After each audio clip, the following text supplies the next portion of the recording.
Oke, baik. Bismillahirrahmanirrahim. Assalamualaikum warahmatullahi wabarakatuh. Alhamdulillahirabbil alamin. Wassalatu wassalamu ala asyrofil anbiya'i wal mursalin wa ala alihi wa sahbihi ajmain. A'udzubillahi minasyaitonir rajim. Bismillahirrahmanirrahim. Rabbi syrah li sadri wa yassir li amri wa halul 'uqdatam min lisani yafqahu qawli. Alhamdulillah sahabat berbagi cerita, kembali kita bisa bersua pada malam yang penuh rahmat ini, di malam bulan Ramadan ini, untuk kembali bersama berbagi kisah-kisah sejarah yang mudah-mudahan hikmahnya bisa kita petik dan kita manfaatkan untuk menjalani kehidupan kita sehari-hari. Alhamdulillah, mudah-mudahan kawan-kawan sekalian memperoleh kemudahan untuk menjalankan ibadah puasa pada tahun ini. Amin ya Allah rabbal alamin. Dan mudah-mudahan ibadah puasa kita pada tahun ini bisa menjadi sarana bagi kita untuk menjadi lebih baik lagi di bulan-bulan mendatang. Amin ya Allah rabbal alamin. Kawan-kawan sekalian, insya Allah pada pertemuan kita malam ini akan kita lanjutkan seperti apa kisah dari penaklukan kaum muslimin atas wilayah Kekaisaran Sasan Persia yang ketika itu digerakkan oleh Khalifah Abu Bakar Siddiq radhiyallahu anhu dan dipimpin oleh Jenderal Besar Khalid bin Walid radhiyallahu anhu, sang pedang Allah Subhanahu wa taala, ya, Saifullah al-Maslul. Nah, pada pertemuan yang lalu, kawan-kawan sekalian, pada dua pertemuan yang lalu, alhamdulillah sudah sama-sama kita ungkap pertempuran pertama dari pasukan kaum muslimin yang dipimpin oleh Khalid bin Walid melawan pasukan Sasan Persia di pertempuran Sungai atau Battle of Change, ya. Yang dalam khazanah Islam dikenal sebagai Ma'arakat Dzatus Salasil, ya, pertempuran sungai. Kemudian pertempuran ini berhasil dimenangkan oleh kaum muslimin ketika itu, dan tidak lama kemudian, ya, ini terjadi pada akhir bulan April 633 Masehi, terjadi kembali pertempuran besar dari tempat yang tidak jauh dengan pertempuran pertama, yaitu pertempuran sungai, ya, atau Ma'rakat al-Mador dalam khazanah sejarah Islam.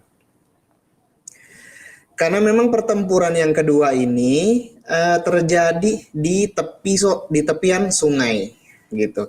Dan pada dua pertempuran ini pasukan kaum muslimin berhasil mengalahkan pasukan Sasan Persia. Nah, kawan-kawan sekalian, setelah dua pertempuran ini ternyata, ya, Kekaisaran Persia yang ketika itu dipimpin oleh Kaisar Yazdegerd ketiga baru betul-betul mengambil tindakan secara serius. Ya, jadi pada pertempuran yang pertama dengan pertempuran yang kedua, mereka seolah-olah, ya, masih memandang remeh, masih memandang pasukan kaum muslimin yang datang itu hanyalah pasukan kecil yang akan dengan mudah bisa mereka berantas. Tetapi ternyata mereka terkejut dan terkaget-kaget karena memang ternyata pasukan kaum muslimin ini berhasil memperlihatkan keunggulan yang luar biasa dan kekesatriaan yang luar biasa. Padahal pasukan kaum muslimin ini secara matematis jauh lebih sedikit daripada pasukan Persia. Secara perlengkapan perang, persenjataan, dan skill individual sebenarnya pasukan kaum muslimin jauh lebih di bawah daripada pasukan Persia. Kenapa begitu? Ya, pasukan Persia itu tentu saja adalah pasukan yang jauh lebih unggul, ya, karena mereka adalah pasukan reguler yang memang pasukan yang dilatih secara khusus untuk bertempur, gitu. Sementara pasukan kaum muslimin yang dikomandoi oleh Khalid bin Walid umumnya adalah para sukarelawan yang mereka memang berkeinginan untuk membela agama Allah Subhanahu wa taala dan menghancurkan rintangan fisik yang menghalangi dakwah Islam. Nah, jadi memang sebenarnya dari segala sisi ya, pasukan kaum muslimin ini jauh di bawah standarnya daripada pasukan Sasan Persia. Tetapi ternyata dalam 2 pertempuran besar, pasukan kaum muslimin berhasil mengalahkan pasukan Kekaisaran Persia. Oke. Nah, kita lanjutkan kawan sekalian. Jadi pada pertempuran berikutnya, ya ketika itu pasukan Persia berhasil dikalahkan dalam perang sungai dan perang rantai. Perang rantai dulu ya. Perang Zatus Salasil dan perang sungai. Nah, barulah kemudian Kaisar Yazdegerd III betul-betul merasa geger, ya, merasa wah ini siapa sebenarnya pasukan yang datang dari daratan gurun Arab ini? Kok mereka memiliki kekuatan tempur yang luar biasa? Nah, makanya kemudian ketika Kaisar Yazdegerd mendapatkan kabar bahwa pasukan Persia kembali dikalahkan dalam pertempuran sungai yang ketika itu terjadi pada bulan April 633 Masehi, Kaisar Yazdegerd segera menghimpun pasukan baru yang jauh lebih banyak ya dari provinsi-provinsi dan dari garnison-garnison yang ada di sekitar ibu kota Kekaisaran Persia, yaitu di Ktesifon ya, atau yang dalam lidah orang Arab disebut sebagai Al-Madain. Nah, jadi Kaisar Yazdegerd II ini menghimpun pasukan, kemudian terbentuklah ya pasukan dalam jumlah yang ribuan orang banyaknya. Nah, secara lebih detail, pasukan ini terdiri dari 2 detasemen. Detasemen pertama dipimpin oleh seorang jenderal yang juga merupakan seorang gubernur dari wilayah Khurasan, ya. Jadi nama jenderal untuk pasukan pertama ini adalah Andar Zagar. Ya, namanya sangat Persia sekali ya, Andar Zagar. Nah, pasukan yang pertama atau detasemen yang pertama ini kalau sekalian dipimpin oleh Andar Zagar, dan satu tugas besar yang diberikan Kaisar Yazdegerd kepada Andar Zagar adalah dia harus memimpin pasukan Persia, memberantas dan menghadang pasukan kaum muslimin. Nah, kemudian kalau sekalian, pasukan Andar Zagar ini buru-buru diberangkatkan oleh Kaisar Yazdegerd III. Ya, kalau misalnya tidak buru-buru diberangkatkan, khawatirnya nanti pasukan kaum muslimin akan maju lebih jauh lagi, bahkan sampai menaklukkan kota-kota di wilayah-wilayah berikutnya, begitu. Nah, makanya kemudian pasukan Andar Zagar berangkat, ya. Detasemen kedua, kawan-kawan sekalian, ini kemudian dipimpin oleh seorang jenderal yang juga merupakan jenderal terkemuka ya, di tengah-tengah jajaran kemiliteran Kekaisaran Persia. Siapakah namanya? Nah, namanya adalah Bahman. Nah, jadi Jenderal Bahman ini diperintahkan untuk memimpin detasemen kedua oleh Kaisar Yazdegerd. Setelah beberapa hari pasukan Andar Zagar berangkat dari Ktesifon, barulah kemudian pasukan Bahman juga diberangkatkan. Misinya ya mirip-mirip sama pasukan sebelumnya, adalah untuk menghadang pasukan kaum muslimin. Nah, jadi memang nanti diperintahkan pasukan Andar Zagar dengan pasukan Bahman ini, dia harus bergabung. Dan setelah mereka bergabung, ya kedua pasukan ini digabungkan, maka Bahman diperintahkan untuk menjadi komandan secara umum, gitu kan Mas kalian. Nah, kemudian Andar Zagar bersama pasukannya yang berangkat lebih dulu dari Ktesifon itu segera tiba di sebuah daerah yang bernama Walaja, ya, sebuah wilayah yang bernama Walaja di dalam wilayah Kekaisaran Persia. Nah, karena pertempuran ini terjadi di wilayah Walaja inilah, makanya kemudian pertempuran ini dikenal dalam sejarah sebagai The Battle of Walaja, Perang Walaja. Sementara itu, di tengah-tengah pasukan kaum muslimin setelah kemenangan dari pertempuran sungai, Khalid bin Walid membawa pasukannya untuk segera meraih sasaran atau target mereka, yaitu menguasai kota Al-Hirah, ya, atau Al-Hira. Nah, dari tempat mereka, dari wilayah Al-Mador ke sebelah utara di kawasan Al-Hira itu, kawan sekalian, ada kota Walaja ini. Nah, jadi jelas bahwa kota Walaja ini berada di antara rute pasukan kaum muslimin untuk menuju Al-Hira. Makanya memang mau tidak mau, kota atau daerah Walaja ini harus dikuasai juga oleh kaum muslimin.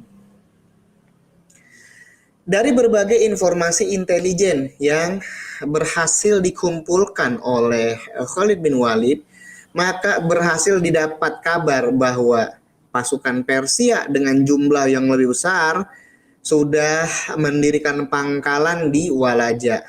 Selain itu, pasukan bantuan yang dipimpin oleh Bahman juga sedang berjalan, sedang berangkat ya untuk menuju Walaja juga.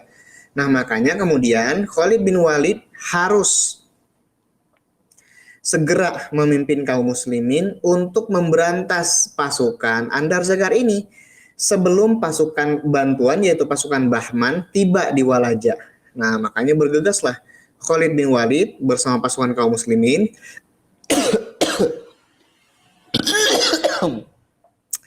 sorry batuk. Maka kemudian berangkatlah pasukan kaum muslimin bersama Khalid bin Walid untuk bergerak menuju Walaja juga. Begitu kan mas kalian. Nah, ketika pasukan kaum muslimin dan Khalid bin Walid mendekati kawasan Walaja itu, maka mereka menyaksikan bahwa benar saja ya pasukan Andar Zagar sudah mendirikan pangkalan di sekitar kota Walaja itu. Nah, ini kira-kira petanya seperti ini nih. Nah, seperti ini ya, tuh. Jadi ini dispatch pasukan kaum muslimin dan pasukan Persia. Nih ya. Nah, jadi aduh, ini seperti nah, ini dia kawan-kawan sekalian ya. Jadi bagian yang biru adalah pasukan Persia dan bagian yang merah itu adalah pasukan kaum muslimin. Ya, nah, jadi memang ketika itu kondisi geografisnya adalah pasukan kaum muslimin datang belakangan. Ya, mereka menyaksikan bahwa pasukan Persia sudah hadir, sudah berbaris rapi, sementara pasukan kaum muslimin baru-baru saja datang. Ya, kembali terlihat perbedaan kekuatan tempur yang sangat-sangat jauh sekali. Pasukan kaum muslimin hanya berjumlah kira-kira 15.000 sampai 17.000 prajurit. Sementara pasukan Andar Zagar berjumlah jauh lebih banyak daripada itu. Begitu kan, kawan. Nah, makanya kemudian Khalid bin Walid menyiapkan strategi jitu. Disinilah akan kita lihat bahwa Khalid bin Walid menerapkan sebuah strategi yang dalam dunia militer dikenal sebagai double envelopment ya, atau pincer manuver, ya, manuver menjepit gitu. Ya, ada juga yang menyebutnya sebagai formasi bulan sabit. Nah, ini adalah sebuah formasi yang menurut sejarawan Pak Wisnu Tangga Prabowo dalam salah satu bukunya yang berjudul The Art of War. Formasi double envelopment atau formasi bulan sabit ini adalah salah satu formasi tempur yang cukup sulit melaksanakannya, ya, karena memang harus betul-betul presisi dalam formasi dan pergerakan pasukan. Tetapi hal itu sanggup dilakukan oleh Khalid bin Walid. Komandan lainnya yang pernah menerapkan strategi seperti ini adalah komandan tempur Kartage yang bernama Hannibal ya, ketika dia memimpin pasukan Kartage berperang melawan Romawi pada abad-abad sebelum Masehi. Nah, jadi ketika itu pasukan kaum muslimin kira-kira pada bulan Mei 633 Masehi sudah berhadapan dengan pasukan Persia. Sebenarnya ada strategi dari Khalid bin Walid. Ya, jadi pada malam sebelum pasukan bertempur itu Khalid bin Walid memerintahkan 2 pasukan kavaleri, ya. Nah, ini yang merah nih ya. Nah, yang merah di sebelah atas, nah, kotak warna merah di sebelah atas pasukan kavaleri, yang ini sama yang ini diperintahkan oleh Khalid bin Walid untuk bersembunyi di balik bukit. Jadi ini bukit nih. Yang coklat-coklat ini bukit, ini bukit, ini bukit, ini juga bukit. Nah, di sininya dataran Walaja itu. Ya. Nah, di sini bukit, di sini bukit, di sini bukit. Jadi Khalid bin Walid memerintahkan 2 pasukan, 2 detasemen pasukan kavaleri kaum muslimin, ya, yang dipimpin oleh Suwaid bin Al-Muqarrin, ya, untuk berjaga nih di sini nih, di balik bukit, nggak ketahuan, ya. Dan nanti diperintahkan oleh Khalid bin Walid, kalau saya kasih tanda, ya, serang, ya, serbu nih kalau saya kasih tanda, ya. Ah, begitu kata dia. Nah, maka kemudian 2 pasukan ini berjaga-jaga di balik bukit, nggak ketahuan. Nah, ketika kedua pasukan, yaitu pasukan Persia dan pasukan kaum muslimin berhadap-hadapan, nah dimulailah kemudian kalau sekalian dengan sebuah duel. Ya, kembali duel dilakukan oleh tak lain dan tak bukan Khalid bin Walid yang melawan seorang kesatria dari Persia yang badannya jauh lebih gede dari badannya dia begitu. Tetapi Khalid bin Walid alhamdulillah berhasil mengalahkannya. Ya, jadi prajurit Persia ini gede ya gede doang gitu. Nah, berhasil dikalahkan oleh Khalid bin Walid yang badannya jauh lebih kecil daripada badannya dia. Nah, strategi dari Persia, kawan-kawan sekalian, adalah strategi yang standar dilakukan oleh orang Persia. Kelihatannya Andar Zagar memang tidak memiliki strategi lain. Apa strateginya? Strateginya itu adalah dia akan membiarkan pasukan kaum muslimin menyerang lebih dahulu sampai pasukan kaum muslimin itu merasa kewalahan dan kelelahan. Nah, baru kemudian setelahnya Andar Zagar akan melakukan counter attack, ya, yang mematikan. Begitu strateginya, cuma itu.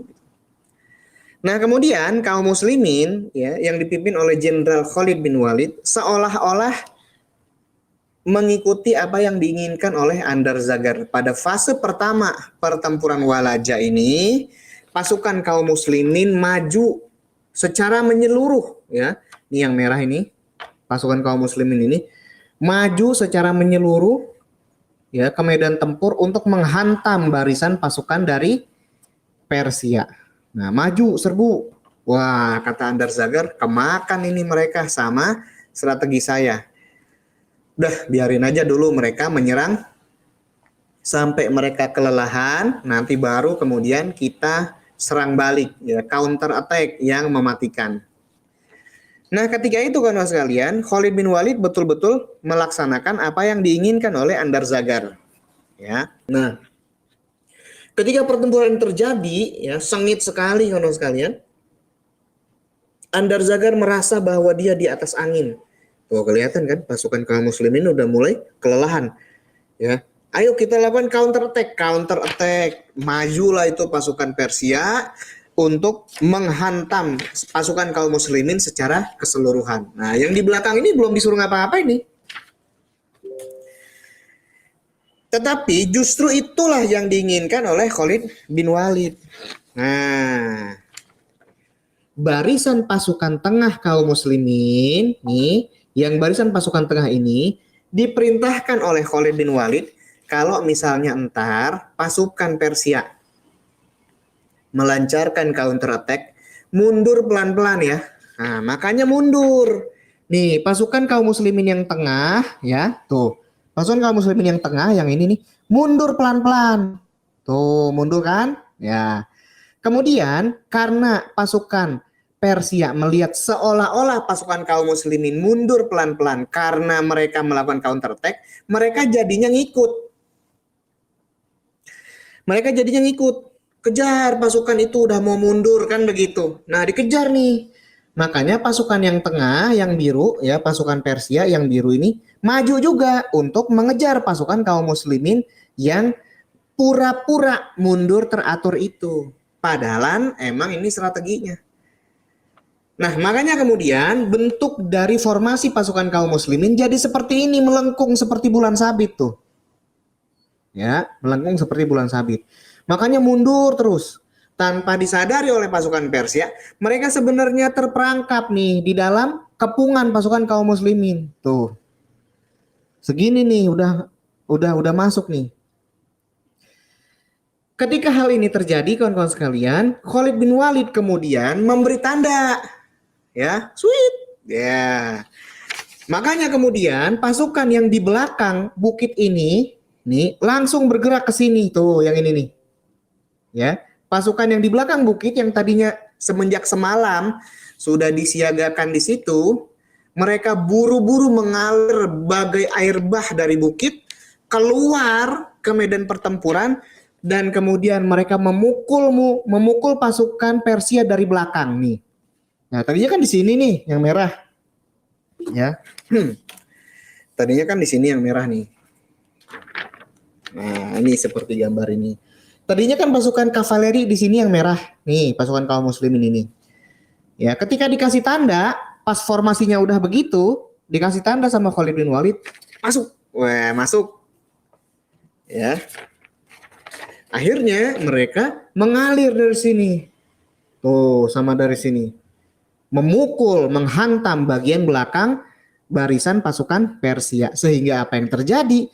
Pasukan Persia keseluruhannya dikepung secara ketat ya oleh pasukan kaum muslimin dari sekelilingnya tuh. Padahal apa? Padahal jumlah pasukan Persia ini jauh lebih banyak daripada jumlah pasukan kaum muslimin. Tapi karena formasi double envelopment atau pincer movement atau strategi bulan sabit ini, maka pasukan kaum muslimin berhasil mengepung mereka ya secara rapat, secara ketat, dan kemudian kaum muslimin pun secara leluasa, secara enak menghabisi pasukan Persia yang berada di tengah-tengah mereka. Habis sudah nih gini. Wah, karena udah dikepung dari sekelilingnya. Oh, luar biasa nggak Khalid bin Walid ya? Nah, makanya kemudian kawan-kawan sekalian, dengan sangat enak dan leluasa pasukan kaum muslimin menghabisi pasukan Persia yang sudah terkonsentrasi rapat di tengah-tengah mereka ya, dan pasukan kaum muslimin mengepung mengelilinginya. Nah, sehingga kemudian apa? Jatuh korban perang yang sangat banyak, ribuan orang dari pasukan Persia, begitu kan sekalian. Nah, sementara itu ya, dalam keadaan sudah kayak begitu ya, si Andar Zagar itu melarikan diri bersama beberapa gelintir pasukannya. Ya, yang suka begitu ya kan, namanya pemimpin komandan tempur yang pengecut ya, dia melarikan diri begitu. Nah, makanya kemudian ketika dia melarikan diri, dia buru-buru ya mencari atau menunggu pasukan Bahman yang sedang bergerak juga menuju Walaja.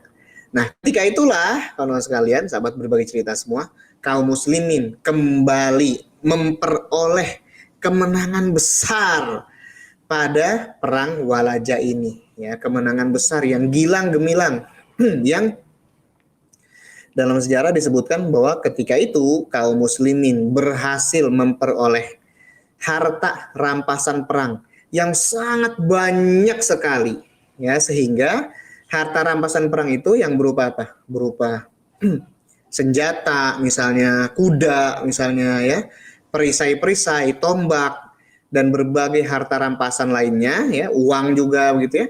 Nah, itu semuanya memperkuat pasukan kaum muslimin. Nah, begitu kan sekalian. Nah, di sini kembali terlihat betapa unggul dan betapa luar biasanya strategi tempur yang diterapkan oleh Khalid bin Walid radhiyallahu anhu begitu. Nah, ini terjadi pada bulan Mei 633 Masehi. Dalam beberapa bulan berikutnya ya masih akan ada lagi serangkaian peperangan, serangkaian pertempuran di wilayah Kekaisaran Persia yang juga akan dimenangkan oleh kaum muslimin dan akan memungkinkan kaum muslimin untuk menaklukkan Kekaisaran Persia sehingga tersingkirlah rintangan-rintangan fisik yang menghalangi dakwah Islam tiba di negeri Persia ya untuk orang-orang yang tinggal di negeri itu. Nah, hanya saja nanti memang akan ada sedikit anti klimaks ya, karena memang ketika Khalid bin Walid sedang melaksanakan tugasnya di Persia, itu Khalifah Abu Bakar Siddiq akan memerintahkan Khalid bin Walid untuk memimpin pasukan dalam penyerbuan ke wilayah Romawi. Nah, ini beda lagi ya. Nah, jadi dialih tugaskan ini, belum selesai tugasnya menaklukkan Persia, Khalid bin Walid dialih tugaskan di istilahnya di apa istilahnya dioper gitu ya, dimutasi ya istilahnya, dimutasi ke wilayah Kekaisaran Romawi begitu kan sekalian. Nah, sementara itu nantinya penaklukan Persia akan dilanjutkan oleh jenderal muslim yang tak kalah hebatnya, yang tentu saja kita kenal sebagai seorang pemanah ulung yang bernama Sa'ad bin Abi Waqqas, ya, salah seorang sahabat Rasulullah Muhammad SAW yang dijamin masuk surga. Begitu kan sekalian. Nah, kan sekalian, demikian kisah yang sudah kita tuturkan pada malam hari ini. Mudah-mudahan ada hikmah yang bisa kita petik dari kisah ini dan bermanfaat bagi kehidupan kita sehari-hari. Bila taufiq wal hidayah, wassalamualaikum warahmatullahi wabarakatuh.